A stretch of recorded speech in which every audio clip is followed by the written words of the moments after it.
السلام علیکم ورحمۃ اللہ وبرکاتہ نحمده ونصلي على رسوله الكريم قال الله تعالى وإذا جاءهم أمر من الأمن بالخوف أذاعوا به وقال تعالى في موضع آخر يا أيها الذين آمنوا إن جاءكم فاسق بنبأ فتبينوا أن تصيبوا قوما بجهالة فتصبحوا على ما فعلتم نادمين وقال تبارك وتعالى قال سننظر أصدقت أم كنت من الكاذبين وقال تبارك وتعالى وليحملن أثقالهم وأثقالا مع أثقالهم وقال رسول الله صلى الله عليه وسلم كفى بالمرء كذبا أن يحدث بكل ما سمع أو كما قال عليه الصلاة والسلام صدق اللہ العظیم و صدق رسولہ النبی الکریم۔ برادران اسلام، محترم بزرگوں، عزیزوں، اللہ رب العزت کے کلام سے قرآن مجید کی چند آیتیں پیش خدمت ہیں اور ان آیات کی تلاوت کی گئی۔ ان آیات کی روشنی میں کچھ باتیں اس عاجز کو عرض کرنی ہیں۔ دعا فرمائے اللہ تعالیٰ صحیح اور حق بات کہنے کی توفیق عطا فرمائے، عمل کے جذبے سے اللہ تعالیٰ کہنا اور سننا نصیب فرمائے۔ ایک آیت تلاوت کی گئی جو 26ویں پارے میں ہے۔ اللہ رب العزت نے فرمایا یا ایھا الذین آمنوا ان جاءکم فاسق بنبأ فتبینوا۔ اس آیت کے شان نزول، پس منظر اور بیک گراؤنڈ کے ذیل میں یہ بات ملتی ہے کہ رسول اللہ صلی اللہ علیہ وسلم کے ایک خسر محترم جو حضرت جویریہ رضی اللہ عنہا امہات المؤمنین میں سے ہیں، ان کے یہ والد ہیں اور قبیلے بنو مسترق کے سردار ہیں۔ نبی کریم علیہ السلام کی دعوت پر انہوں نے ایمان قبول فرمایا اور اس کے ساتھ ساتھ یہ بھی فرمایا کہ ہم اپنی قوم میں بھی دعوت دیں گے اور زکوٰۃ کی رقم جمع کر کے آپ کی خدمت اقدس میں بھیجیں گے۔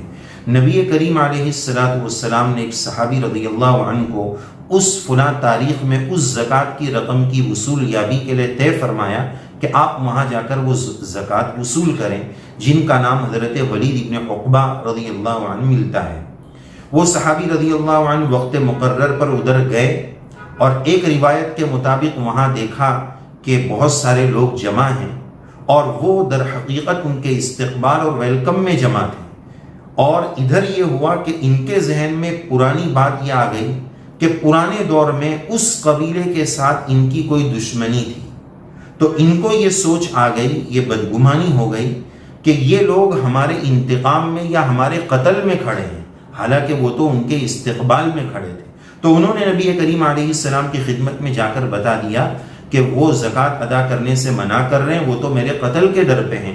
نبی کریم علیہ السلام نے حضرت خالد بن ولید رضی اللہ عنہ کو ایک لشکر کے ساتھ بھیجا کہ جا کے ان سے قتال کیا جائے۔ وہ جب وہاں پہنچے، بات سامنے آئی، انہوں نے بتایا حضرت امہات المؤمنین کے والد محترم حضرت حارث بن ضرار بن ابی ضرار، جن کا نام ملتا ہے، انہوں نے بتایا کہ ہمارے پاس تو کوئی زکوٰۃ لینے آیا ہی نہیں۔ پھر جا کر حقیقت کھلی اور اس آیت کا نزول ہوا، اللہ رب العزت نے جس میں وضاحت فرمائی کہ اے ایمان والو، جب تمہارے پاس کوئی فاسق یا کوئی بھی شخص کوئی خبر لے کر آئے، فتبین، اس کی خوب تحقیق کرو، اس کی خوب جانچ پڑتال کرو، کہیں ایسا نہ ہو کہ آپ تحقیق نہ کریں اور اس خبر پر آپ کوئی ریئیکشن اور کوئی رد عمل ظاہر کر دیں، ان تصیبوا قوما بجہالہ، آپ کی جہالت اور ناواقفیت اور تحقیق نہ کرنے کی وجہ سے اس قوم کو کچھ نقصان ہو جائے، پھر بعد میں تم کو افسوس کرنا پڑے، پچھتانا پڑے۔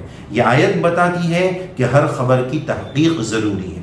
ایک اور آیت تلاوت کی گئی، آج کی سوشل میڈیا کے حوالے سے یہ بات پیش خدمت ہے۔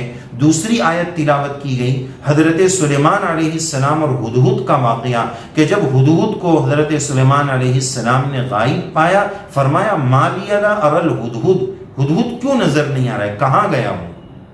وہ جب آیا، اس نے اپنی غیر حاضری کی وجہ بتائی، وَجِئْتُكَ مِن سَبَإٍ بِنَبَإٍ یقین، میں ایک جگہ گیا تھا، وہاں سے پرفیکٹ، اوتھینٹک، مستند اور ایک مضبوط خبر لے کر آیا ہوں۔ پھر اس نے ملکہ بلقیس کی کفر اور آفتاب پرستی کی پوری کہانی سنائی، پورا واقعہ سنایا کہ وہ ایمان سے ہٹی ہوئی ہے۔ اس نے کیا کہا؟ ہدہد اس مقام پر غور کرنے والی بات ہے، ہدہد کے لفظ پر غور کرنے والی بات ہے، جو قرآن مجید نے جو لفظ استعمال کیا اس پر توجہ فرمائیں۔ ہدہد کہہ رہا ہے من سبأ بنبأ یقین، میں یقینی خبر لایا ہوں، یقینی خبر، مستند خبر لایا ہوں۔ یہ نہیں کہ مجھے کہیں سے آیا تھا واٹس ایپ پر، مجھے کسی نے بھیجا ہے تو میں نے آگے بھیج دیا، میں نے سنا ہے، لوگ بولتے ہیں، اس طرح کی بات سنی جاتی ہے، نہیں، بنبأ یقین، ہدہد کہہ رہا ہے میں یقینی خبر لایا ہوں۔ پھر اس نے پوری خبر سنائی۔ اب اس کے بعد سلیمان علیہ السلام کیا فرما رہے ہیں؟ سننظر، ہم چیک کریں گے، اصدقت ام کنت من الکاذبین، تم سچ بول رہے ہو یا جھوٹ بول رہے ہو۔ ہدہد کی مجال نہیں تھی کہ وہ جھوٹ بول سکتا تھا، اس کی کوئی مجال نہیں کہ وہ جھوٹ بول سکتا ہے، لیکن اس کے باوجود وہ کہہ رہا ہے بنبأ یقین، اس کے باوجود سلیمان علیہ السلام فرما رہے ہیں کہ ہم تحقیق کریں گے کہ تو سچ بول رہا ہے یا جھوٹ بول رہا ہے۔ اصدقت ام کنت من الکاذبین، اس سے اندازہ لگائیں سلیمان علیہ السلام جو عالمگیر انٹرنیشنل لیول کے بادشاہ ہے، ان کا یہ واقعہ ہے، وہ ہدہد سے فرما رہے ہیں کہ ہم آپ کی بات چیک کریں گے۔ اللہ رب العزت نے سلیمان علیہ السلام کو انسان، جنات، تمام چرند و پرند پر حکومت عطا فرمائی تھی۔ تو یہاں یہ واقعہ ہمارے لیے عبرت رکھتا ہے کہ اتنی مضبوط بات ہونے کے باوجود سلیمان علیہ السلام نے فرمایا ہم بات کی تحقیق کریں گے، اس کی جڑ تک اور اس کی گہرائی تک پہنچیں گے۔ اسی طرح ایک تیسری آیت تلاوت کی گئی جس میں اللہ رب العزت نے منافقین کے احوال کو بتایا کہ جب ان کے پاس کوئی بات پہنچتی ہے، جیسا کہ آج کل سوشل میڈیا میں کوئی بات آتی ہے، تو منافقین کیا کرتے ہیں؟ امن کی بات ہو یا خوف کی بات ہو، وَإِذَا جَاءَهُمْ أَمْرٌ مِّنَ الْأَمْنِ أَوِ الْخَوْفِ، وہ کیا کرتے ہیں؟ کسی بھی قسم کی بات ہو، یہ نہیں دیکھتے کہ اس بات کو فارورڈ کر دینے اور عام کر دینے اور وائرل کر دینے سے کیا فتنہ ہو جائے گا، لوگوں میں کیا مصیبتیں آ جائے گی، کیا حالات ہو جائیں گے، وہ کچھ نہیں دیکھتے۔ اذاعوا بھی، اس کو انٹرنیشنل لیول پر پھیلا دیتے ہیں، اذاعوا بھی، اس کو نشر کر دیتے ہیں، عام کر دیتے ہیں، ریڈیو کے مادھیم سے یا جو بھی میڈیا کا مادھیم ہو، BBC لنڈن بن کر اس کو ایک دم عام کر دیتے ہیں۔ یہ منافقین کی حالت ہے۔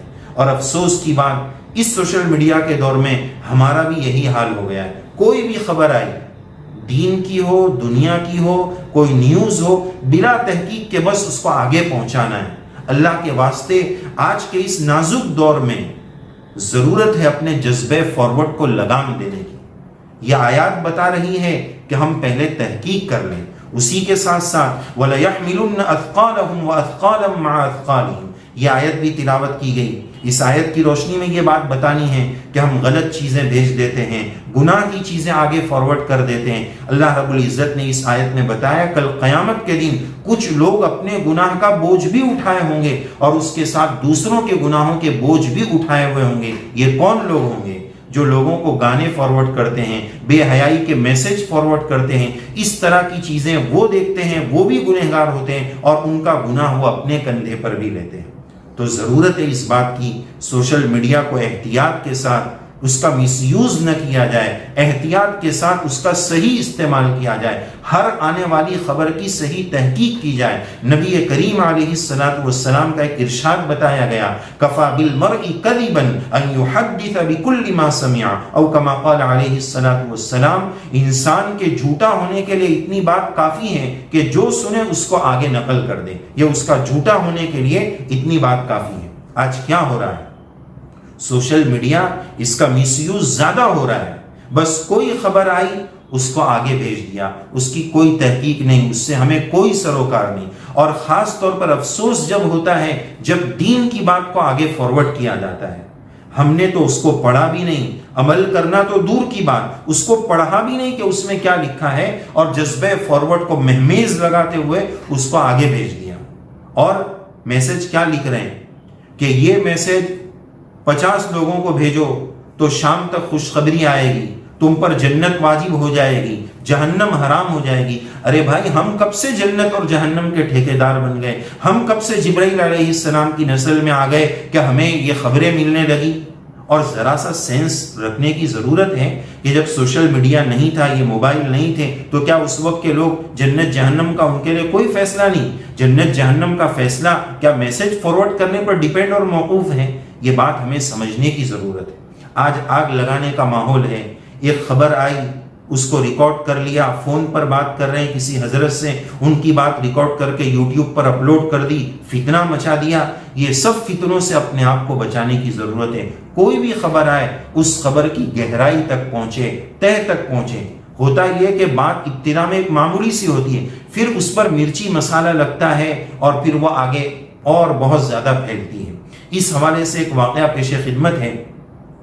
اللہ رب العزت ہمارے علماء حقہ کا سایہ ہمارے سروں پر عافیت کے ساتھ دادیر قائم فرمائے، اور جتنے بیمار ہیں اللہ رب العزت ان کو شفائے کلی نصیب فرمائے۔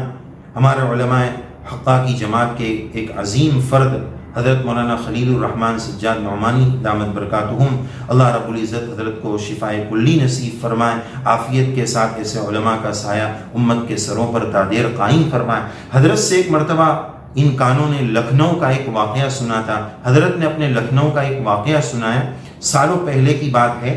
ایک بچہ پتنگ کی دکان پر پتنگ خریدنے جاتا ہے، اس کی چونی تھی اس زمانے میں، اور وہ نقلی چونی تھی۔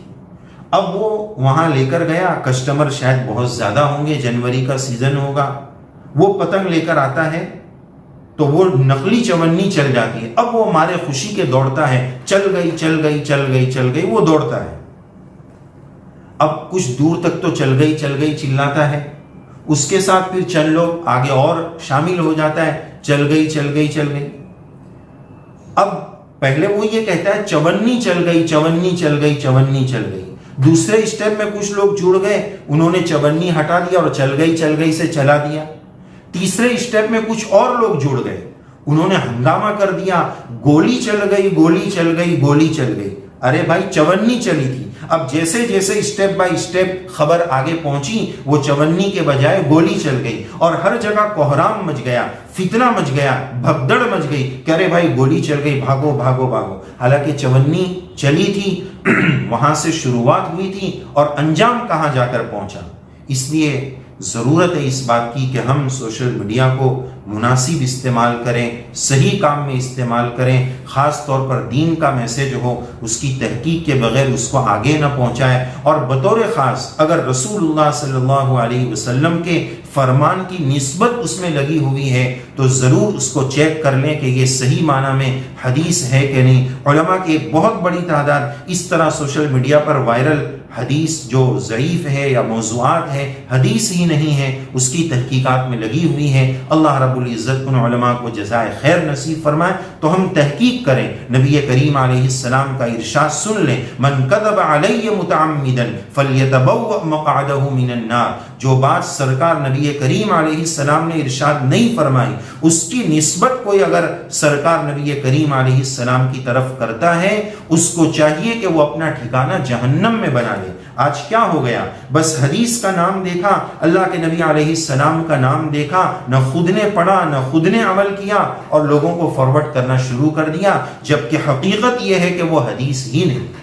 اللہ اس سے ہماری حفاظت فرمائے، ان وعید سے ہماری حفاظت فرمائے، اور سوشل میڈیا کو استعمال کرنے، واٹس ایپ اور فیس بک اور انٹرنیٹ کو استعمال کرنے کا صحیح اسلامی ادب کیا ہے، طریقہ کیا ہے، انسانیت کی بھلائی کس میں ہے۔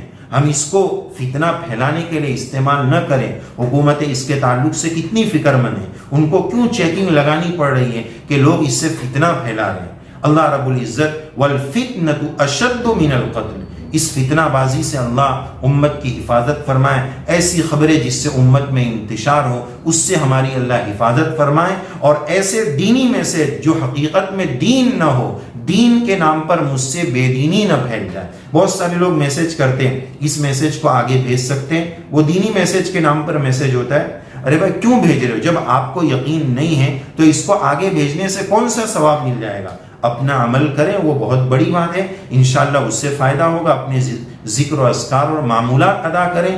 ضرورت ہے اس دور میں اپنے جذبہ فارورڈ کو لگام دینے کی ضرورت ہے۔ بلا قادرین علی ان نسوی بنانا، کل قیامت میں اللہ تعالیٰ یہ انگلیوں کے پور کو جمع کریں گے. یہ انگلیاں جو میری ٹچ اسکرین پر چلتی ہیں، اللہ رب العزت کل قیامت میں ان کو دوبارہ بنانے پر قادر ہے. اس کو ہم نے کس کام کے لیے استعمال کیا ہے، اللہ رب العزت اس کو دیکھ رہے ہیں، کرامن کاتبین اس کو دیکھ رہے ہیں. اللہ رب العزت امت مسلمہ کو اس حوالے سے باشعور فرمائے، شرعی شعور نصیب فرمائے. Social media, what's app, internet کے غلط استعمال سے اللہ تعالیٰ میری امت کی اور ہم سب کی حفاظت فرمائے. صحیح نہج پر اس کو دین کے کام میں استعمال کرنے کی توفیق عطا فرمائے. یقین جانیے اگر اس کو صحیح ہم استعمال کریں تو اس سے دین کے بھی بہت سارے فوائد ہیں. لیکن آخری بات کہ بہت سارے لوگ اس کو دین کا آخری معیار سمجھتے ہیں اور ہر چیز میں سمجھتے ہیں کہ مفتی گوگل صاحب جو کہیں گے وہ حرف آخر ہوگا. ارے بھائی، انٹرنیٹ پر تو بہت سارا مکسنگ مال ہے. آپ سمجھ سکتے ہیں مکسنگ مال کا کیا مطلب. بہت سارے غلط لوگوں کی باتیں بھی اس میں ملی ہوئی ہیں. ایک عام انسان امتیاز نہیں کر سکتا ہے. لہذا اس سے دین سیکھنے کے بجائے علماء حقہ کی مجلس سے، ان کے وقت کی سہولت کی رعایت کے ساتھ وہاں سے ہمیں دین سیکھنے کی ضرورت ہے. اللہ رب العزت اس عاجز گنہگار کی بھی سوشل میڈیا کے غلط پروپیگنڈوں اور فتنوں سے حفاظت فرمائے، پوری امت کی حفاظت فرمائے اور اس کو اللہ رب العزت مثبت کاموں میں اور دین کی خدمت میں استعمال کرنے کے لیے اللہ رب العزت ہمیں قبول فرمائے، اس کی صحیح توفیق عطا فرمائے.